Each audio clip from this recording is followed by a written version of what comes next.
చెబుదాం. కీర్తనల గ్రంథం 109వ అధ్యాయం.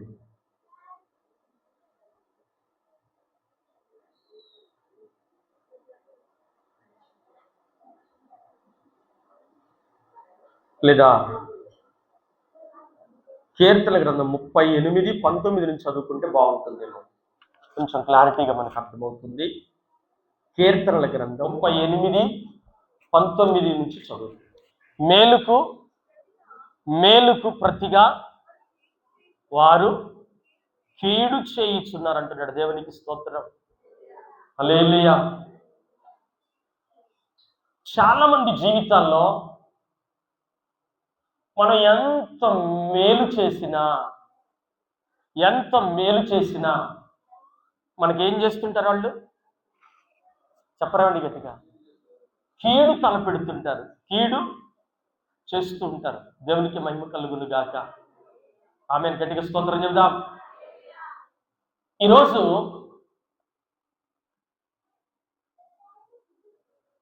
మనం చాలా మందికి మన జీవితంలో, ఇన్ని సంవత్సరాల జీవిత ప్రయాణంలో ఎన్నో సందర్భాల్లో, ఎన్నో సమయాల్లో మనం మేలు చేసి ఉంటాం, మంచి చేసి ఉంటాం. కానీ మన దాకా వచ్చేసరికి ఆ మంచి కాస్త కీడుగా మారుతుంది, వ్యతిరేకతగా మారుతుంది. దూషణ పాలవుతున్నాం, నిందింపబడుతున్నాం, అవమానపరచబడటమే కాకుండా పైకి తిరిగి కీడు చేసే వ్యక్తులుగా మారిపోతున్నారు. దేవునికి స్తోత్రం. హల్లెలూయా. ఈ ఉదయకాల సమయంలో దావీదు ఈ కీర్తనలో మాట్లాడుతూ ఉన్నాడు. దావీదు అంటున్నాడు, మేలుకు ప్రతిగా, ఏంటట? మేలుకు ప్రతిగా వారు కీడు చేయుచున్నారు. ఎప్పుడైనా నువ్వు అనుభవించావా? నువ్వు చేసిన మేలుకు ప్రతిగా చాలా మంది నీకు కీడు తలపెట్టుంటారు. నువ్వు వాళ్ళ గురించి మంచిగా ఆలోచిస్తావు, మంచిగా మాట్లాడతావు, మంచి చెప్తావు. కానీ ఎక్కడ చూసినా నీ గురించి అభద్రతాభావమైన మాటలో, కీడు చేసే మాటలో, లేకపోతే ఇంకేదైనా నీ పట్ల అసభ్యమైనటువంటి ప్రవర్తన కలిగి ఉండేవాళ్ళు ఎంతమంది లేరు ఈ లోకంలో? ఉన్నారా లేరా? దేవునికి స్తోత్రం. ప్రిమిడి దేవుని బిడ్డలారా, మీరు గమనించాలి. అందుకే సామెతల గ్రంథం 17వ అధ్యాయం 13వ వచనం చదువుకుందాం. మేలునకు ప్రతిగా కీడు చేయువారు. మేలుకు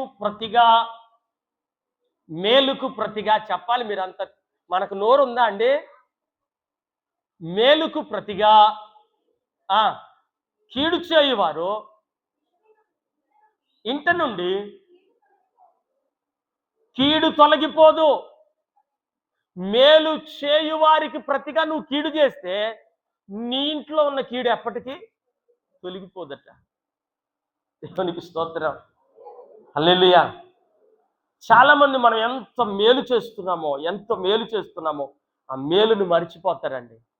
పైకి తిరిగి మర్చిపోతే బాగాలేదు, కానీ దానికి ప్రతిగా దావీదు అదే మాట్లాడుతున్నాడు. ఏంటి దావీదు ఇంత ఫిలాసఫీ మాట్లాడడానికి, దావీదు ఇంత వేదనతో మాట్లాడడానికి, దావీదు ఇంత బాధలో మాట్లాడడానికి కారణం ఏంటయ్యా అనంటే, తన మామయ్య అయిన సౌలు రాచరికాన్ని చేస్తున్నప్పుడు, తన మామయ్య అయిన సౌలు, రాజు అయిన సౌలు దావీదును వెంబడిస్తూ ఉన్నాడట. దావీదేమో మేలు కోరుతున్నాడట. ఎవరిది? రాజు అయిన సౌలుది మేలు కోరుతున్నాడు. సౌలేమో దావీదుని ఎప్పుడు చంపాలా, ఎప్పుడు దొరుకుతాడా దావీదుని తన సైన్యముతో వెంబడించి చంపాలని ప్రయత్నం చేస్తున్నాడు. దావీదేమో తన క్షేమాన్ని కోరుతున్నాడు. ఏం చేస్తున్నాడు? సౌలు యొక్క క్షేమాన్ని కోరుతున్నాడు, సౌలు యొక్క బాగోగులు కోరుతున్నాడు. సౌలేమో వీడెక్కడ బ్రతుకుంటే వీడు నా కుర్చీకి అసలు పెడతాడని సౌలు వెంబడిస్తూ ఉన్నాడు. దేవునికి స్తోత్రం. ఎంతో బాధతో దావీదు ఈ కీర్తన రాస్తూ మాట్లాడుతున్నాడు. అయ్యో, నేను చేసిన మేలుకు ప్రతిగా నాకు కీడెదురవుతుంది. దేవునికి స్తోత్రం. నీ జీవితంలో ఎప్పుడైనా అలా అనిపించిందా? నా స్నేహితులు, నా చుట్టూ ఉన్నవాళ్ళు, నా కుటుంబస్తులు, లేకపోతే నా బంధువులు, లేకపోతే నా తోటివారు నేనెంత మేలు చేసిన దాన్ని మర్చిపోయారో, పైగా నాకు కీడు నాకు కీడు తలపెట్టారు. దేవునికి స్తోత్రం. హల్లెలూయా. మనం కూడా చాలా ప్రాబ్లమ్స్ ఫేస్ చేస్తాం. చాలా ప్రాబ్లమ్స్ ఫేస్ చేస్తాం. నీ జీవితంలో ఒక వ్యక్తిని ప్రమోట్ చేస్తావు, నీ జీవితంలో ఒక వ్యక్తి గురించి మాట్లాడతావు, నీ జీవితంలో ఇంకెవరికైనా సహాయం చేస్తావు, నీ జీవితంలో ఇంకో కుటుంబానికి మేలు చేస్తావు, నీ జీవితంలో ఇంకొక బంధువులకో, రక్త సంబంధికులకో, స్నేహితులకో అడ్డం ఉంటావు, లేకపోతే ఇంకేదైనా మంచి పని చేస్తావు, ఇంకేదైనా ఇంకొక ప్రతి చోట నువ్వు వాళ్ళని బాగా బాగా హెచ్చిస్తావు. కానీ నీ మీదే తిరిగి కీడు తలపెడతారండి. దేవునికి స్తోత్రం. ఏ పనిలోనైనా, ఉద్యోగంలోనైనా, వ్యాపారంలోనైనా, లేకపోతే చుట్టూ నివాసం ఉంటున్నటువంటి ప్రాంతాల్లోనైనా సరే మనం చేసిన మంచి మర్చిపోయి మనకు కీడు చేసేవాళ్ళు ఉంటారు. ఈ అనుభవం ప్రతి ఒక్కరికి ఎదురై ఉంటుంది. ప్రతి ఒక్కరి జీవితంలో ఈ అనుభవాన్ని చవి చూసి ఉంటారు. దేవునికి మహిమ కలుగును గాక. దావీదు అంటున్నాడు సౌలు యొద్దకు వెళ్ళి, చూద్దాం ఒకసారి. మొదటి సమూయేలు గ్రంథం 24వ అధ్యాయం. మొదటి సమూయేలు గ్రంథం 24వ అధ్యాయం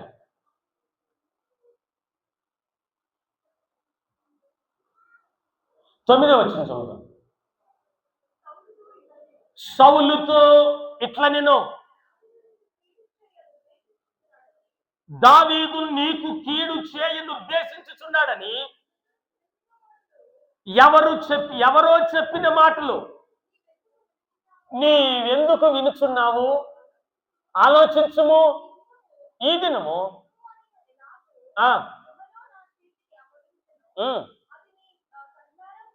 నీవు కళ్ళారా చూచితివే. దేవునికి స్తోత్రం. ఎవరో చెప్పారట సౌలుతో, రాజ్యములో చుట్టూ ఉండేటువంటి వాళ్ళు అన్నారట, ఎందుకయ్యా నువ్వు దావీదు నెంబడి పెట్టుకుంటున్నావు? దావీదు వల్ల నీకు కీడే, దావీదు వల్ల నీకు నష్టమే. దావీదు ఉంటే నీ రాజ్యానికి ఎసరు పెడతాడు, నీ కుర్చీకి ఎసరు పెడతాడు. సౌలా, దావీదును ప్రేమించావా అని చాలా మంది సౌలుతో చెప్పారట. అదే మాట దావీదు అంటున్నాడు, నీకు ఎప్పుడైనా నేను కీడు తలపెట్టానా? ఎందుకు నన్ను తరుగుతున్నావు? ఎందుకు నన్ను వెంబడిస్తున్నావు? ఎందుకు నన్ను చంపాలని చూస్తున్నావు? నేను నీకు మంచి చేస్తున్నావు, నువ్వు నాకు కీడు ఎందుకు తలపెట్టావు? నేను ఎప్పుడు నీకు కీడు తలపెట్టలేదు,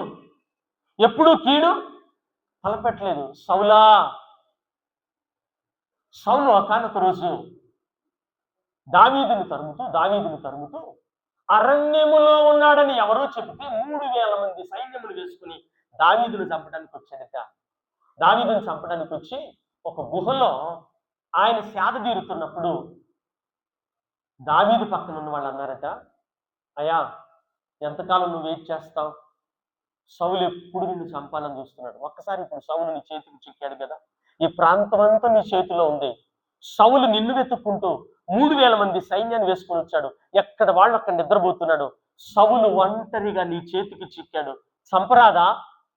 రాజ్యము నీదవుతుంది, ఈ ప్రాంతం అంతా నీదవుతుంది అని దావీదుతో అంటే, యెహోవా చేత అభిషేకించబడిన వారిని ఏ ఒక్కరోజు కూడా నేను దూషించను, ఒక్క మాట కూడా నేను అతన్ని అన్ను, నా చేయి వేసి అతనికి హాని నేను చేయనన్నాడు. స్తోత్రం చెప్పు గట్టిగా. హల్లెలూయా, హల్లెలూయా. ఈరోజు మనం ఏం చేయాలంటే కీడు చేయటం మానాలి. ఏం చేయట? దావీదు అదే చేశాడు. సౌలు తనకెంత కీడు చేసినా, సౌలు తన మీద ఎప్పుడు చంపాలని ప్రయత్నం చేసినా, దావీదు మాత్రం సౌలుకి ఏ కీడు తలపెట్టలేదు. ఎందుకయ్యా సౌలా? ఆయన దగ్గర దాకా వెళ్ళి, గుహలోకి వెళ్ళి, అతని వస్త్రపు అంచు చెంగును కట్ చేసుకుని బయటకు వచ్చి, నా ఏలినవాడా సౌలా అని కేకేశాడట. అయ్యో, ఇది దావీదు గొంతేనే. నాయన దావీదా, ఎక్కడున్నావు అంటున్నాడు సౌలు. ఇప్పుడు దేవుడు యెహోవా నిన్ను నా చేతికి అప్పగించాడు, అయినా నేను నీకు కీడు తలపెట్టలేదు. ఎవరో చెప్పిన మాటలు ఎందుకు వింటున్నావు? దావీదు నీకు కీడు తలపెడతాడని, దావీదు వల్ల నీకు నష్టం జరుగుతుందని, దావీదు వల్ల నీకు కష్టమేనని ఎవరో చెప్తే నువ్వు ఎందుకు వింటున్నావు? ఈ రాత్రి చూడు, దేవుడు నిన్ను నా చేతికి అప్పగించాడు, అయినా సరే నేను నీకు హాని తలపెట్టలేదు. దేవునికి స్తోత్రం. హల్లెలూయా, హల్లెలూయా. ఈరోజు దేవుని సన్నిధిలో మనం కూడా ఎవరికి కీడు, కీర్తన గ్రంథం 37 అధ్యాయం చూడండి, 27 వచనం. కీర్తన గ్రంథం 37 అధ్యాయం.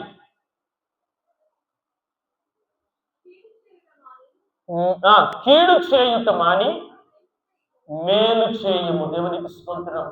సొంత బంధువులకు నువ్వు మేలు చేశావు, కానీ వాళ్ళు నీ కీడే తలపెట్టారు. స్నేహితురాలికి మేలు చేశావు, నీ సొంత చెల్లికి మేలు చేశావు, లేకపోతే నీ అక్కకు మేలు చేశావు, నీ తమ్ముళ్ళకి మేలు చేశావు, లేకపోతే నీ రక్త సంబంధీకులకు మేలు చేశావు, నీ బంధువుల్లో ఉన్నటువంటి వారికి నువ్వు మేలు చేశావు. వారందరూ నీకు కీడు తలపెట్టే ప్రయత్నంలో ఉన్నారు. దేవునికి స్తోత్రం. కానీ నీవైతే వారి కీడు చేస్తే వారి ఇంట్లో నుంచి కీడు ఎప్పటికీ తొలగిపోదు. కీడు చేసిన వాని ఇంట నుండి ఆ కీడు ఎప్పటికీ వాని ఇంటి నుండి తొలగిపోనే పోదంటున్నాడు సామెతల గ్రంథకర్త. దేవుని నమ్మిన నీవైతే నువ్వు ఒక వ్యక్తి వల్ల నష్టపోయినా, నువ్వు ఒక వ్యక్తి వల్ల కృంగిపోయినా, లేకపోతే వాళ్ళు నీకు కీడు తలపెట్టి నీ మీద అబద్ధ సాక్ష్యములు, లేకపోతే అనేకమైన అభాండాలు వేసిన, నిందలు మోపిన, అవమాన పెట్టిన, లేకపోతే నీ మీద కీడు తలపెట్టి ఎదుటి వారికి నీ మీద చెడుగా చెప్పినా సరే, నీవైతే ఎప్పుడు కీడు తలపెట్టవద్దండి. దేవునికి స్తోత్రం. ఆమె నాకెంత కీడు చేసింది, అతను నాకెంత కీడు చేశాడు, వాడిని నేను పెట్టనంటారు కొంతమంది. అవునా కదా? కానీ దావీదు దేవునితో మొరపెడుతున్నాడు, అయ్యో ప్రభువా, నేను చేసిన మేలుకు వారు ప్రతిగా కీడు చేస్తున్నారు. ఎప్పుడు కూడా సౌలును టచ్ కూడా చేయలేదు. ఆ వస్త్రపు చెంగును మాత్రం తీసుకొని వచ్చాడు, ఆ కట్ చేసుకొని తీసుకొని వచ్చాడు. ఈరోజు చాలామంది అవకాశం వచ్చినా, కీడు చేయాలని అవకాశం వచ్చినా, లేకపోతే నిందించాలని అవకాశం వచ్చినా, ఇంకేదైనా చేయడానికి అవకాశం వచ్చినా, మనము దేవుని పిల్లలమని మనం గుర్తెరగాలి. నేను దేవుని బిడ్డను, ఎలాంటి పనులు నేను చేయను అని మీ ఆలోచనలోనికి తెచ్చుకోవాలి. వాడు నాకు కీడు చేశాడు కదా, వాడికి నేను కీడు చేస్తాను. అతను నాకు కీడు చేసి తలపెట్టాడు కదా, నా పట్ల ఇతర మాటలు చెప్పాడు కదా, నా పట్ల అసభ్యంగా ప్రవర్తించాడు కదా, నన్ను పట్టించాడు కదా, నన్ను నిందించాడు కదా, నన్ను అవమాన పాలు చేశాడు కదా, అతను దొరకడం కోసం నేను అవకాశం కోసం ఎదురు చూస్తున్నాను, అతను ఎప్పుడు దొరుకుతాడని నేను చూస్తున్నాను అని చాలా మంది అనుకునే వాళ్ళు ఉంటారు. ఇప్పుడు దేవుని బిడ్డ, కీడు చేయుట మాని మేలు చేయుము. అప్పుడు ఏముంటుందట చదవండి, కీడు చేయుట మాని మేలు చేయుము, అప్పుడు నీవు నిత్యము, చెప్పాలండి, నిత్యము ఎప్పుడు దాకా నిలుస్తామట? చివరి వరకు.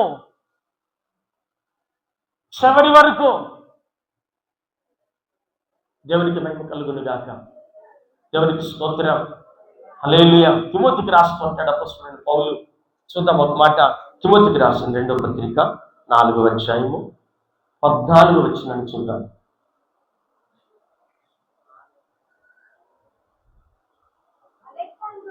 అలెగ్జాంద్రు అను కంచరివాడు నాకు చాలా కీడు చేసెను, అతన్ని క్రియల చొప్పున ప్రభువు అతనికి ప్రతిఫలం ఇచ్చును. దేవునికి స్తోత్రం. నా కుమారుడ తిమోతి, అలెగ్జాంద్రును కంచెరి గాడిది వాడు నాకు చాలా కీడు చేసెను. ఏం చేసిండట పౌలుకి? చెప్పాలి మీరు. ఏం చేశాడు? నాకు చాలా కీడు చేశాడు, కానీ ప్రభువు అతనికి తగిన ప్రతిఫలం అతనికి ఇచ్చును. దేవునికి మహిమ కలుగును గాక. ఈరోజు నీ పట్ల కీడు తలపెట్టేవారు, నీ పట్ల చెడ్డ మాటలు మాట్లాడేవారు, నీ పట్ల నువ్వెప్పుడు దొరుకుతావని చేజెక్కించుకొని నిన్ను కొడితే సంతోషపడేవాళ్ళు, నిన్ను తిడితే సంతోషపడేవాళ్ళు, నీ కుటుంబం లేకుండా పోతే సంతోషపడేవాళ్ళు, నువ్వు ఈ ప్రాంతంలో లేకుండా పోతే సంతోషపడేవాళ్ళు, లేకపోతే నీకు ఏదో ఒక హాని తలపెట్టి నిన్ను ఈ లోకంలో లేకుండా చేయాలని చూసేవాళ్ళు, నువ్వు ఏడుస్తుంటే నవ్వుదామని చూసేవాళ్ళు, కీడు తలపెట్టే ప్రయత్నం చేసినా సరే నువ్వేం చేయాలి? ప్రభువా, నీవు తగిన ప్రతిఫలము వారికి ఇవ్వయ్యా అని ప్రార్థన చేసుకో. దేవునికి స్తోత్రం. హల్లెలూయా. ఈరోజు దేవుని సన్నిధిలో మన జీవితాలు చితికిపోయి బలహీనమైపోయి అనేకమైన ఆటుపోట్లను ఎదుర్కొని కొన్నిటి చేత పట్టబడి అంధకారంలో పడిపోతూ ఉన్నాం. ఎక్కడో చోట మన గురించి, మన బట్టి, మనను లేకపోతే నిన్ను, నీ కుటుంబాన్ని ఎక్కడో చోట అవమానాల పాలు చేసిన వాళ్ళు ఉంటారు, కీడు తలపెట్టేవారు ఉంటారు. అట్లాంటి వాటికి నువ్వు బెదరక వారికి ఏం చేయాలి? వారికి ఏం చేయాలి? వాళ్ళు కీడు చేశారండి, వాళ్ళు కీడు చేశారు, నేను కూడా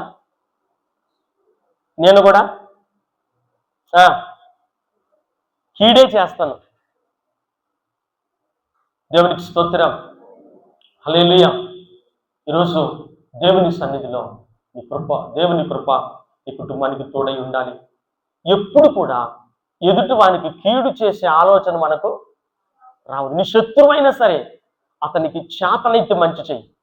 నీ శత్రువైనా సరే, నిన్ను పగబట్టిన వాడైనా సరే, నిన్ను చంపాలనుకున్నవాడైనా సరే, అతనికి చేతనైతే మేలు చేయి.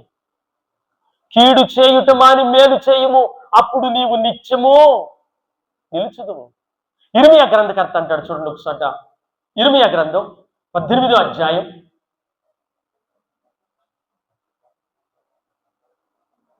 20వ వచనాన్ని చదువుదాం. వారు నా ప్రాణము తీయవలనని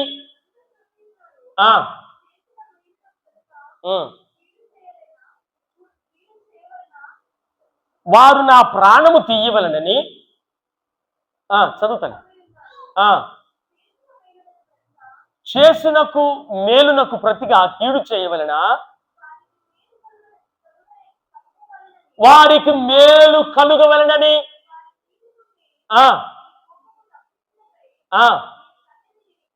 నిలిచి మాట్లాడిన సంగతి జ్ఞాపకము చేసుకుని. దేవునికి స్తోత్రం. కీడు చేసిన వాళ్ళ కోసం ఎవరి పక్షం నుండి మాట్లాడుతున్నాడట? ఆ కీడు చేసిన వాళ్ళ పక్షము నుండే ఇర్మియా మాట్లాడుతూ, ఒక్కసారి ఈ జనుల పక్షమున, ఈ కీడు చేసిన వారి పక్షమున నేను నిలబడి మాట్లాడిన సంగతి నువ్వు గుర్తుంచుకో ప్రభువా అంటున్నాడు. నాకు గుంట తవ్వి ఉన్నారు, నాకు ఉరులు వడ్డీ ఉన్నారు, అయినా సరే కీడు చేసిన వానికి కీడు చేయవలన నేను వారి కోసం మాట్లాడిన సంగతి నువ్వు ఒక్కసారి జ్ఞాపకం చేసుకో. స్తోత్రం చెప్పు.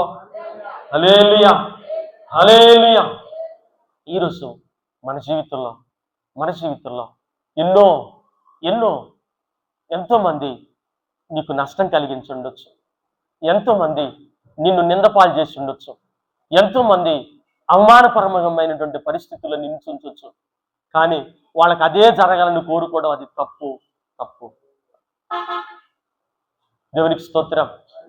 ఈరోజు దేవుని కృప నీకు తోడై ఉండాలి, దేవుని సన్నిధి నీకు తోడై ఉండాలి. ఎప్పుడు కూడా మనం మంచి చేయడానికే ప్రయత్నం చేయాలి, ఎప్పుడు మంచి చేయాలి, ఎప్పుడు మేలు చేయాలి.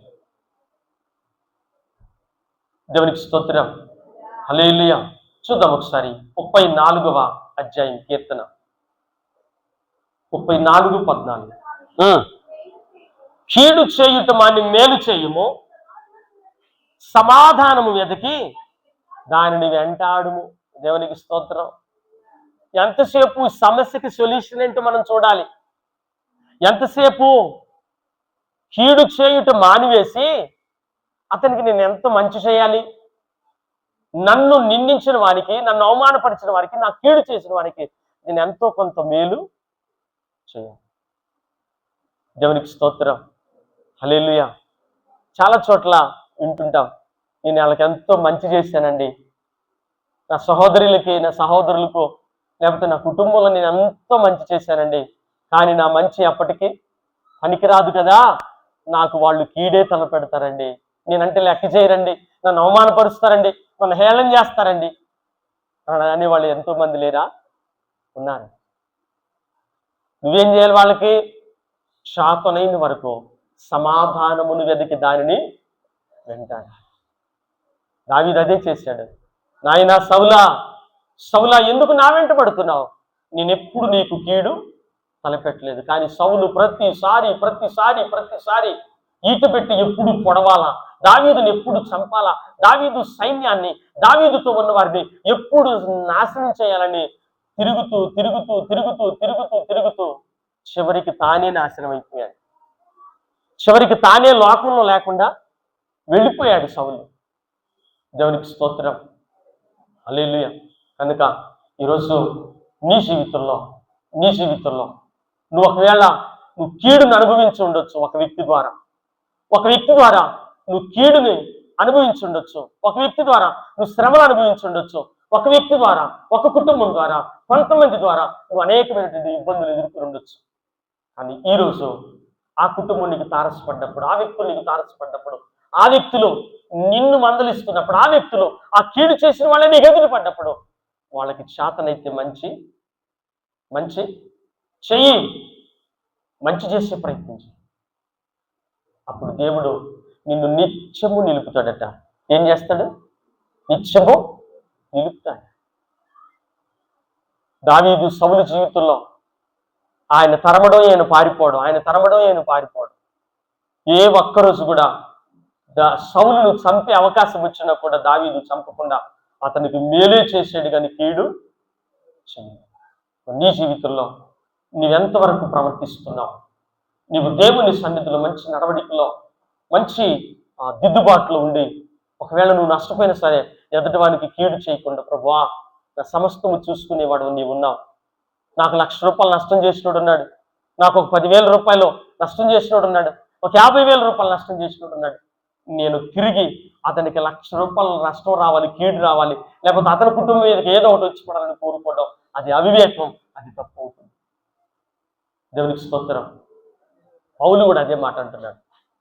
తిమోతి నా కుమారుడా, నాకు కంచెని గాడిదవాడైన అలెగ్జాంద్రు ఎంతో కీడు చేశాడు, ఆయన ప్రభువు అతనికి ప్రతిఫలం ఇచ్చునుగా.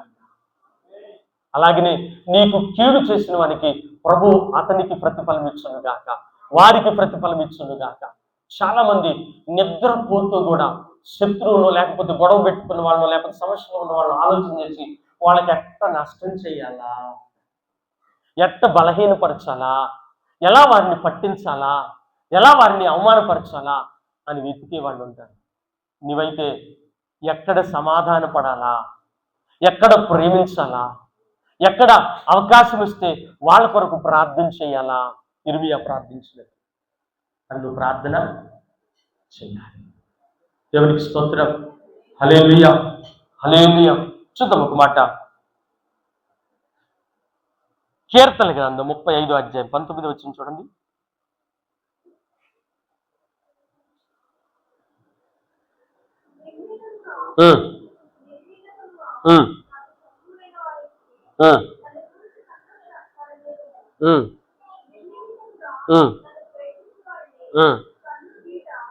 దావీదు అంటున్నాడు, ప్రభువా నవీనుడి ముందు నన్ను బోర్ల పడద్దు అంటున్నాడు. అర్థమవుతుందండి? నన్ను హేళన చేసేవారు, నాకు కీడు తలపెట్టేవారు, నన్ను అవమానపరిచేవారు, వారి ముందు నన్ను పడేయొద్దు. ప్రభువా నీకు ప్రార్థన చేస్తున్నాను, ఎవరైతే నాకు కీడు చేయాలని, నన్ను అవమానపరచాలని, నన్ను నిందించాలని, నా మీద నిందల వాపాలను చూస్తున్నారు, వాళ్ళ ముందు నన్ను తక్కువ చేయొద్దయ్యా. వాళ్ళ ముందు నన్ను లేవనెత్తు, వాళ్ళ ముందు నన్ను బలపరుచు, వాళ్ళ ముందు నన్ను అవమాన పాలు చేయబాకు అని ప్రార్థన చేస్తున్నాడు. దేవునికి స్తోత్రం. హల్లెలూయా. మన భాషలో అయితే అయ్యా ఎవరైతే నన్ను గురించి నమ్ముతున్నారో వారి ముందు నేను పడిపోవద్దయ్యా, వారి ముందు నేను నిలబడాలి, వారి ముందు నేను నిలబడాలయ్యా. చదువున్నాను.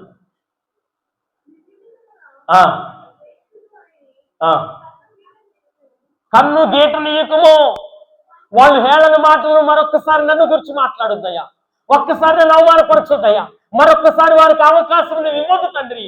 నేను నిన్ను నమ్ముకున్నాను కనుక నా పక్షం నిండేవాడవు నీవు, నన్ను నడిపించేవాడవు నీవు, నన్ను నిలబెట్టేవాడవు నీవే.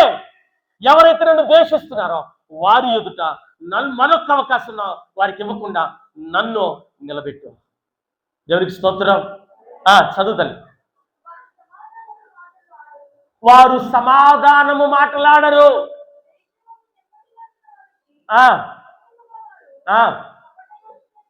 కపట యోచనలు చేయుదురు.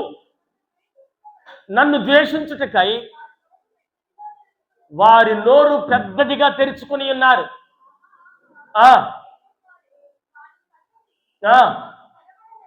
కనబడినదే అని వారు అనుకుందురట. దేవునికి స్తోత్రం.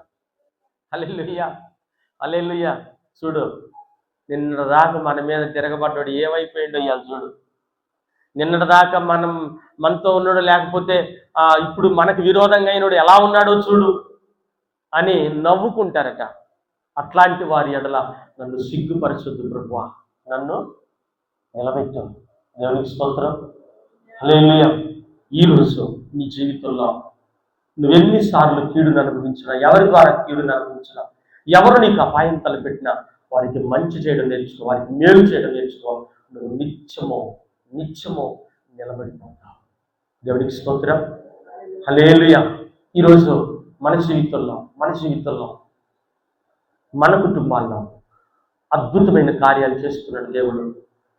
ఇంకా ఆ పాత వాటిని గుర్తుపెట్టుకొని, జ్ఞాపకం పెట్టుకొని, నాకు పలానా వాడు ఎట్టు చేశాడు, పలానా వాడు అట్ట చేశాడు, లేకపోతే బంధువులు ఎట్టు చేశారు, స్నేహితులు ఎట్టు చేశారని పదే వాటిని తలుచుకొని బాధపడమాక. ప్రార్థించే ప్రభువా, నీవు వారికి ప్రతిఫలము ఇచ్చుదువుగాక. కీడు చేయటం మాని మేలు చేయి. సాధ్యమైనంత వరకు మంచి చేయి. మంచి ఎంతసేపు నీ ప్రాణం ఉన్నంత వరకు మంచి చేయడం ప్రారంభించు. అప్పుడు దేవుడు నిన్ను జ్ఞాపకం చేసుకుంటాడు. యేసుక్రీస్తు కూడా తన యందును తన్ను దండించిన వాడిని, నిందించిన వాడిని, అవమానపరిచిన వాడిని ఎవరికి ఏ కీడు ఆయన తలపెట్టలేదు. దేవునికి స్తోత్రం. హల్లెలూయా. సైన్యం అంతా వచ్చి యేసుక్రీస్తు ఎదురుగా నిలబడి ఆయన బంధించేటప్పుడు సైనికులలో ఒకడు, యేసుక్రీస్తు దగ్గర ఉన్న వారిలో ఒకడు, శిష్యుల్లో ఒకడు ఇచ్చి చెవి తెగ నరికాడట.